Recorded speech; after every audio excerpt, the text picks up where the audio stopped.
Sahabat Undiksa, Om Swastiastu, Salam Harmoni. Berjumpa kembali bersama saya Juniastiti dalam Gatra Ganesha. Sejumlah informasi terupdate dan terpercaya telah kami siapkan untuk Anda, di antaranya. Undiksa kejar akreditasi internasional.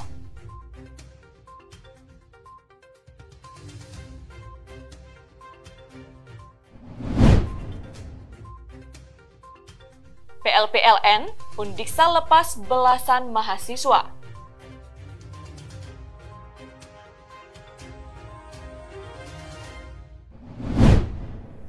Dari kawasan Udayana Lantai 2 Gedung Rektorat Universitas Pendidikan Ganesha, saya Juniastiti mengucapkan selamat menyaksikan.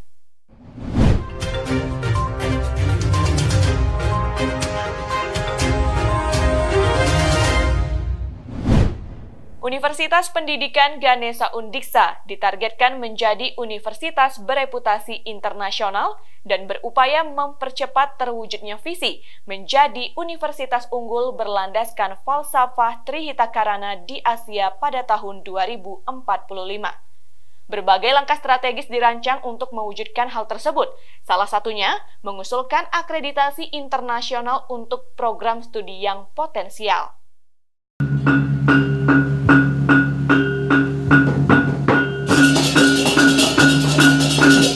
Akreditasi internasional adalah salah satu bentuk pengakuan internasional terhadap pelaksanaan Tridharma perguruan tinggi, sehingga memungkinkan dapat menggaransi perguruan tinggi untuk sejajar dengan perguruan tinggi di luar negeri.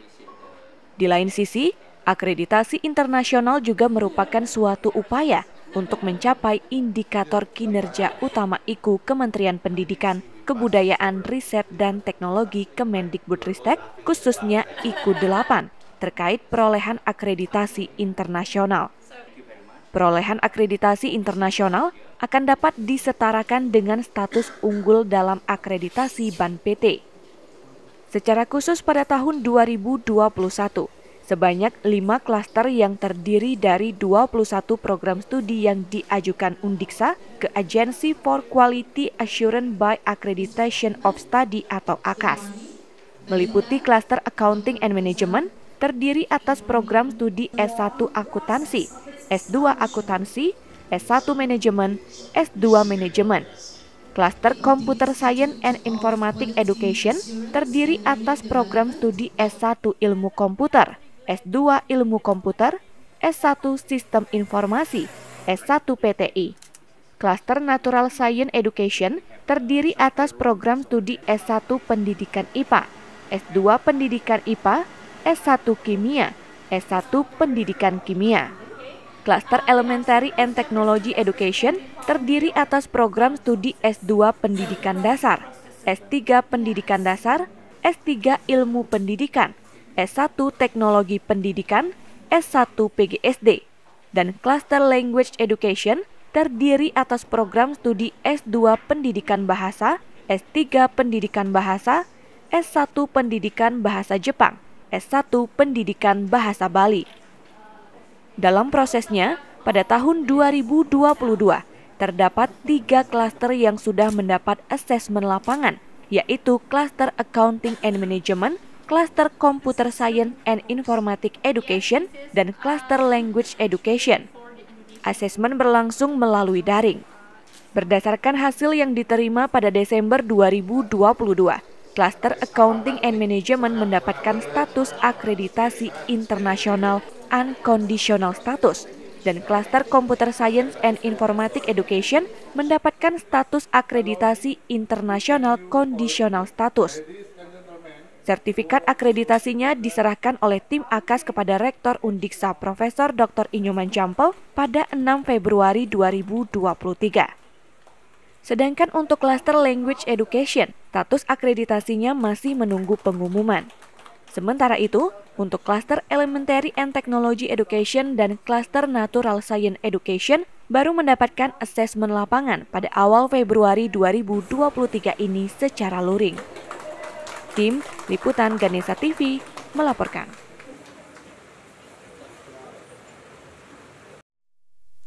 Universitas Pendidikan Ganesha Undiksa menerima kunjungan dari Senat Akademik Institut Teknologi 10 November ITS Surabaya Kamis pekan kemarin.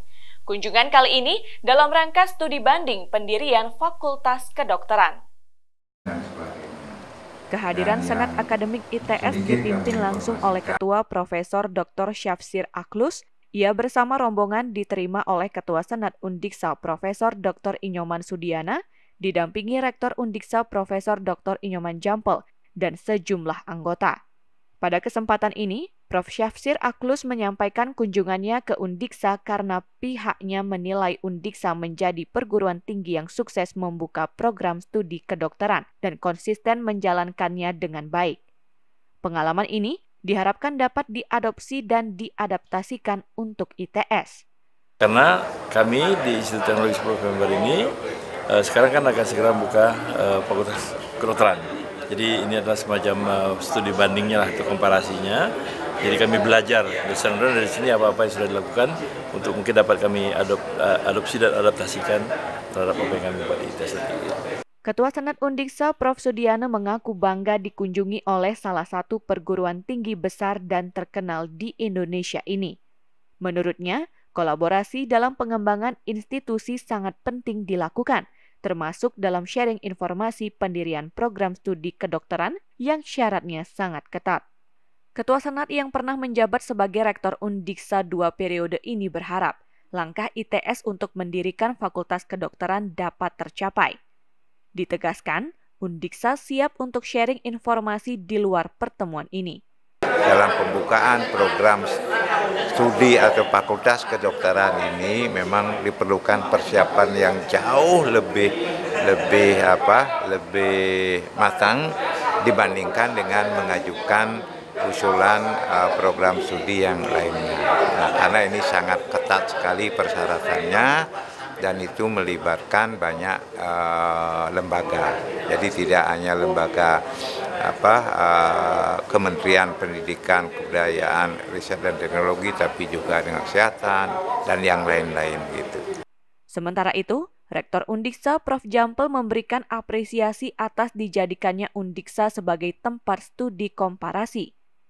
Ia menyebutkan pendirian Fakultas Kedokteran tidak hanya cukup didukung dengan kesiapan sumber daya manusia, tetapi juga dari segi sarana prasarana dan dukungan dari stakeholder terkait.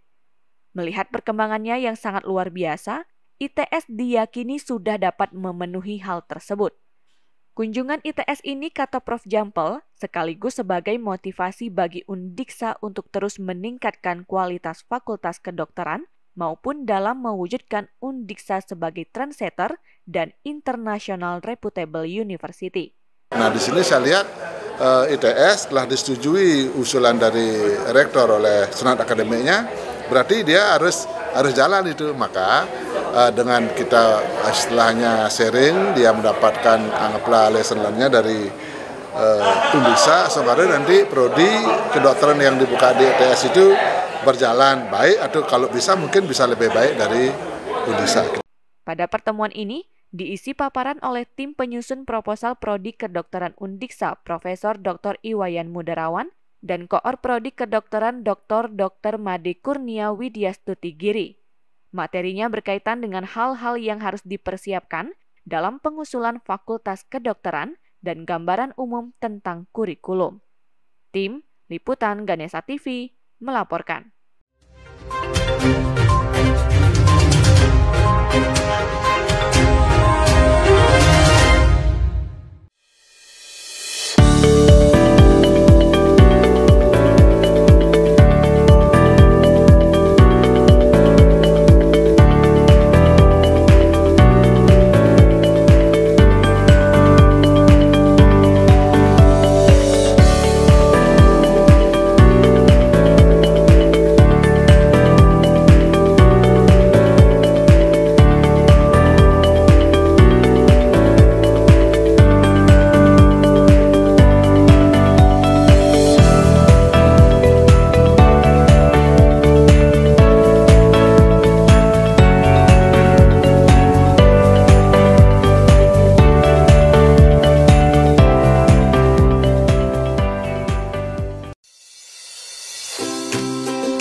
Universitas Pendidikan Ganesha Undiksa melepas belasan mahasiswa untuk mengikuti program praktik lapangan persekolahan luar negeri PLPLN Senin kemarin.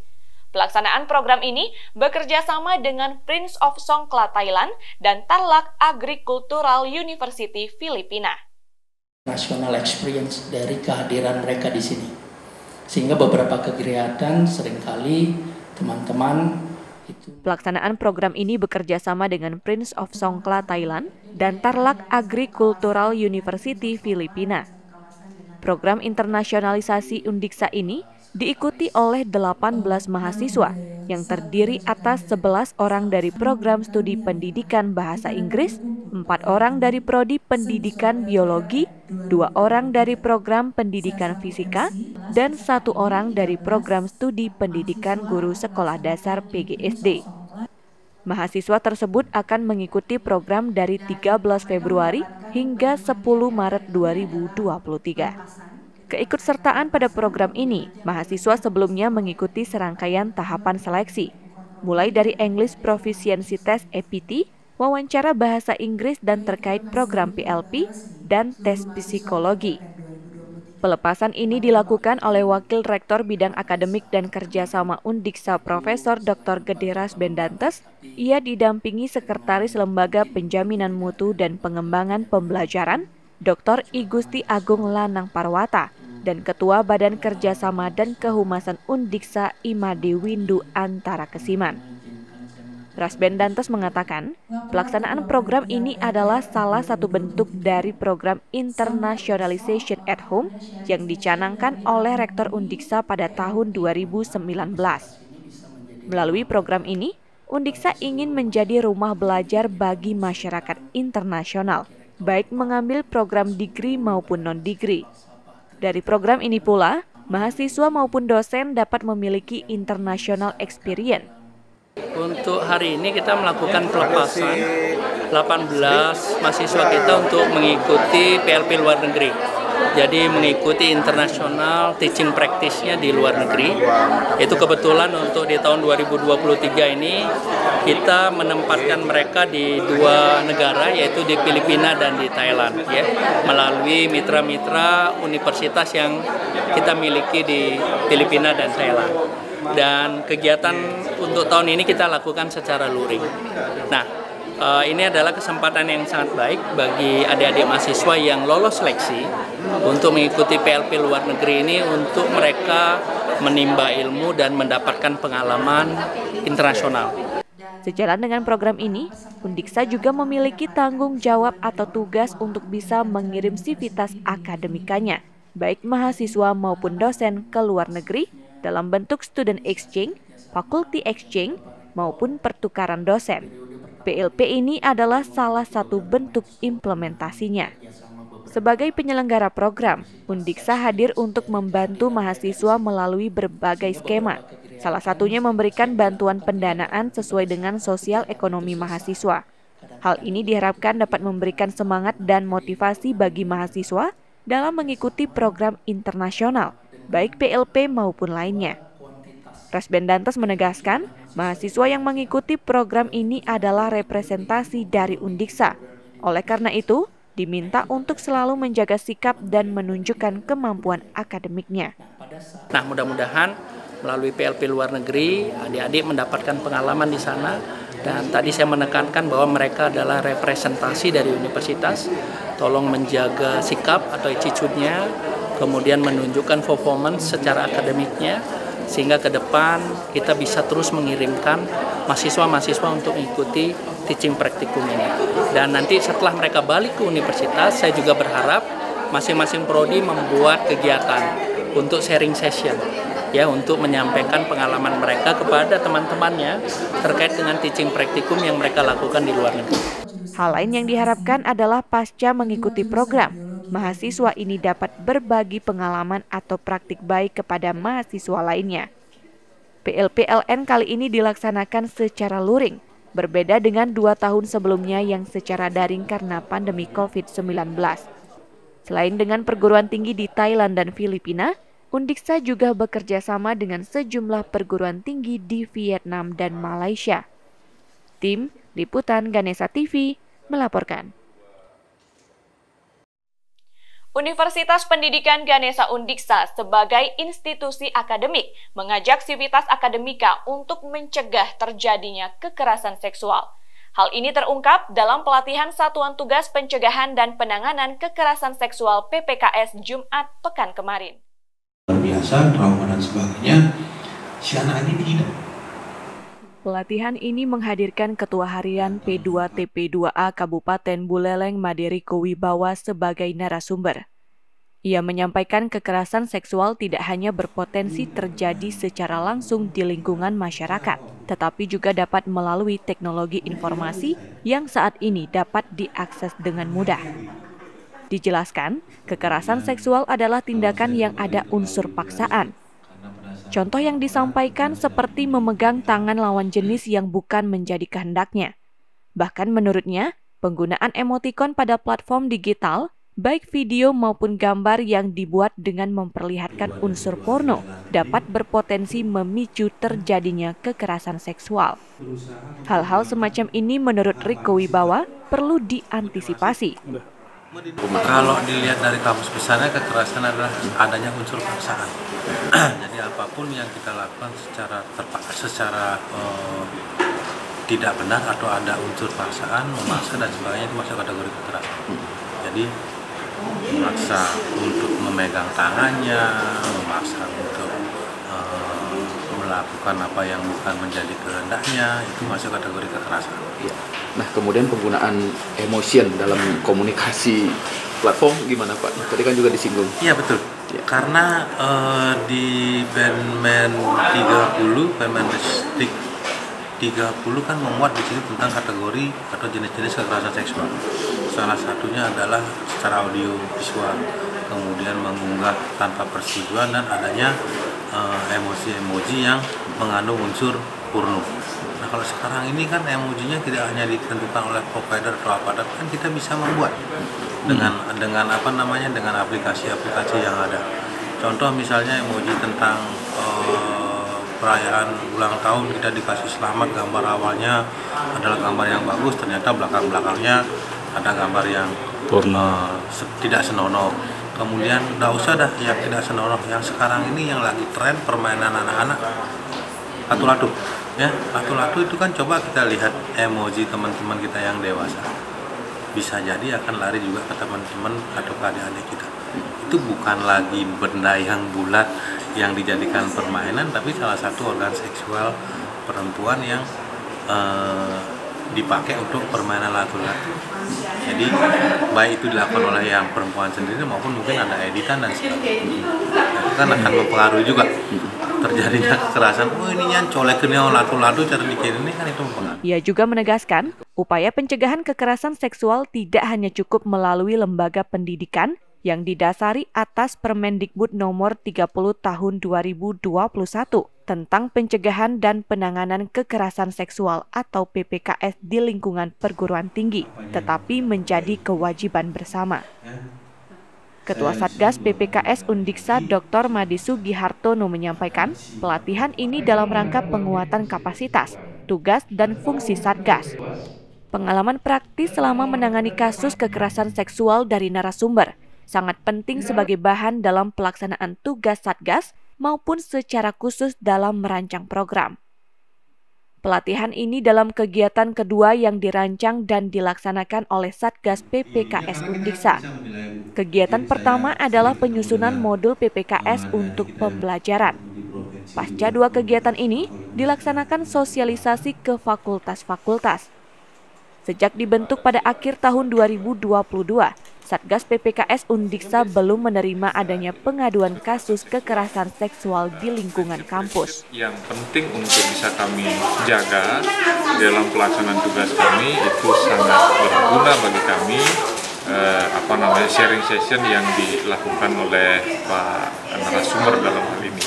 Pertanyaan-pertanyaan yang selama ini menjadi keraguan, kemudian menjadi hambatan bagi kami sudah dijelaskan dengan baik, sehingga harapannya ke depan setelah pelaksanaan pelatihan ini kami internal Satgas PPKS akan semakin kuat di dalam menyusun program-program kegiatan, kemudian yang tentunya mengeksekusi ya, sehingga pencegahan dan penanganan kekerasan seksual di lingkungan Undiksa bisa terlaksana dengan baik dalam rangka menjawab PR tantangan dari pusat, dalam hal ini Kemendikbudristek yang telah mengeluarkan Peraturan Menteri Nomor 30 Tahun 2021. Pelatihan ini dibuka oleh Wakil Rektor Bidang Kemahasiswaan, Hubungan Masyarakat dan Alumni Undiksa, Profesor Dr. Iwayan Suwastra.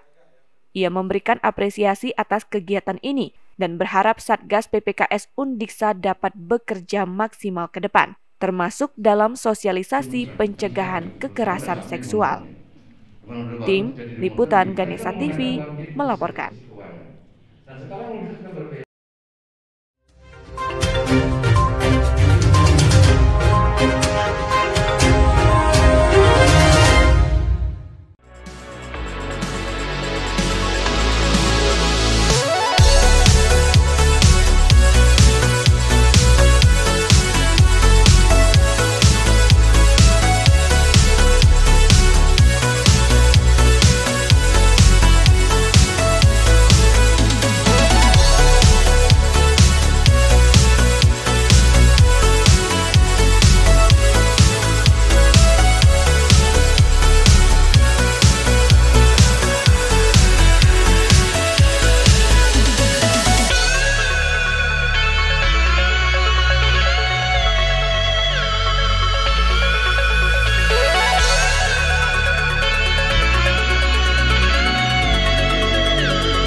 Universitas Pendidikan Ganesha Undiksa mendukung pemerintah dalam penyelenggaraan identitas kependudukan digital. Dukungan ditunjukkan dengan pendaftaran bagi dosen dan pegawai Senin kemarin. Kegiatan ini bekerja sama dengan Dinas Kependudukan dan Pencatatan Sipil Disdukcapil Kabupaten Buleleng.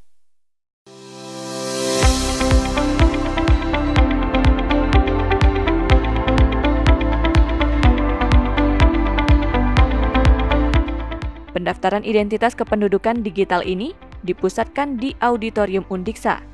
Pelaksanaan terbagi dalam beberapa kelompok yang dilaksanakan hingga 8 Februari 2023. Pelaksanaan kegiatan ini sebagai bentuk dukungan implementasi Peraturan Menteri Dalam Negeri Republik Indonesia Nomor 72 Tahun 2022 tentang standar dan spesifikasi perangkat keras, perangkat lunak, dan belangko kartu tanda penduduk elektronik, serta penyelenggaraan identitas kependudukan digital. Identitas kependudukan digital adalah aplikasi berbasis Android yang berisi informasi elektronik untuk mempresentasikan dokumen kependudukan dan data balikan yang menampilkan data pribadi sebagai identitas yang bersangkutan. Dokumen kependudukan yang dapat diakses melalui aplikasi ini antara lain KTP dan kartu keluarga. Sedangkan untuk data balikan yang bisa diakses adalah kartu vaksin, NPWP, kepemilikan kendaraan, data kepegawaian, BKN, dan daftar pemilih tetap DPT.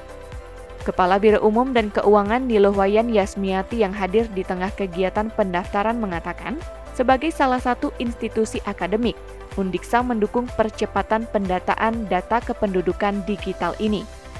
Menurutnya, identitas kependudukan digital ini sangat penting untuk memperlancar tugas dan fungsi dalam menjalankan aktivitas administrasi.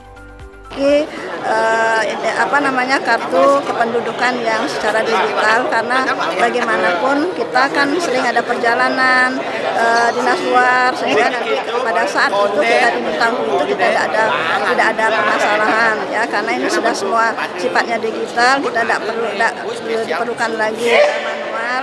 Mungkin itu memperlancar tugas-tugas kita dalam melaksanakan tugas dan fungsi masing-masing.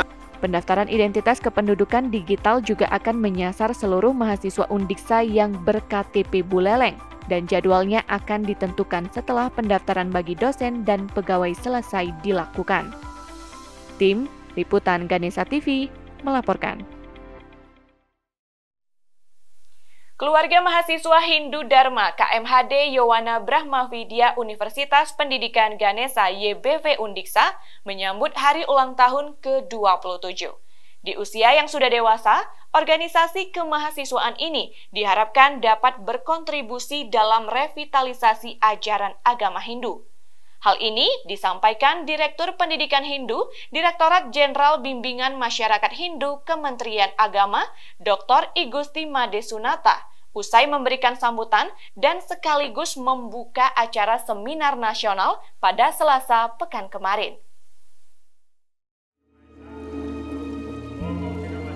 Melalui kesempatan ini, Igusti Sunata menyampaikan, generasi Hindu Bali sekarang seakan-akan mengalami masa disrupsi dengan adanya globalisasi dan pengaruh-pengaruh dunia modern.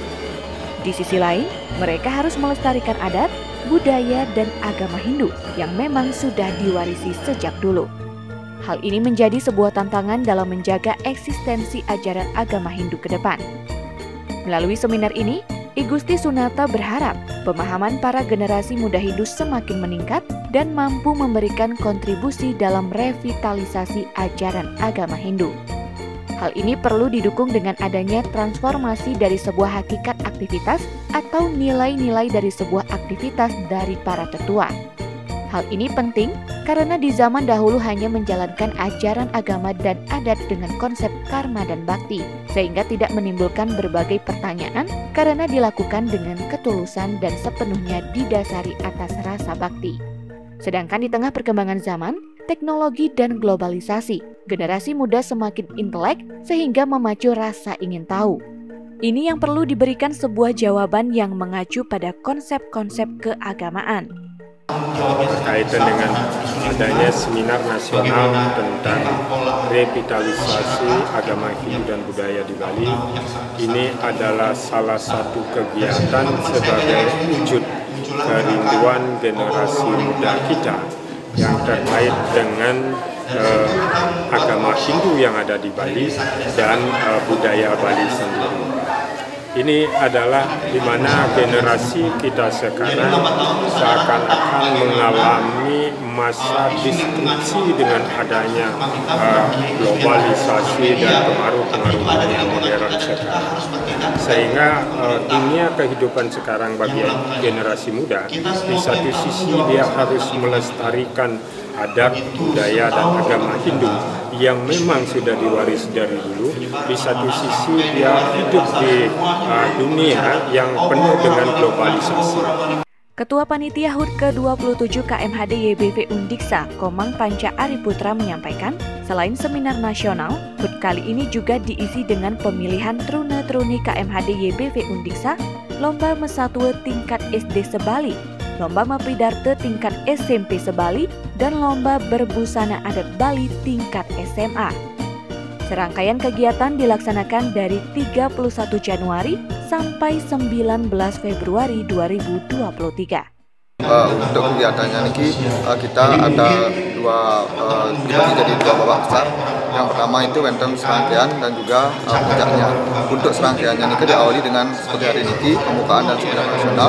Kemudian nanti di tanggal 5 kita wonten penyisian dari Timur Truni karena dari BP Undixa, dilanjutkan dengan lomba masatur tingkat SD seprovinsi Bali, kemudian dilanjutkan dengan lomba mapidarte tingkat SMP se-Kabupaten Bali, dilanjutkan dengan tingkat SMA lomba busana adat, kemudian wonten juga kegiatan sekolah binaan dan bakti sosial, selanjutnya pelatihan yoga, donor darah, dan puncaknya adalah malam gelar seni. Ya. Dari kapan rangkaiannya dan sampai kapan?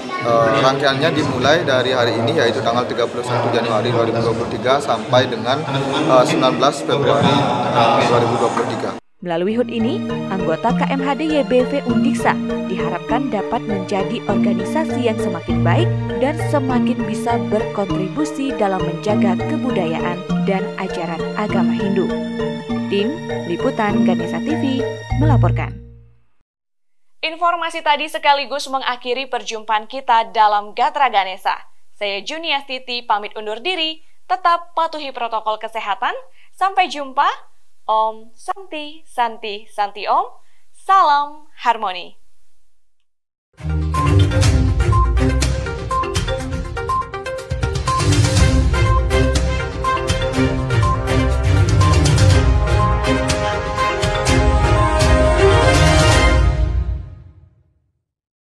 Acara ini diproduksi oleh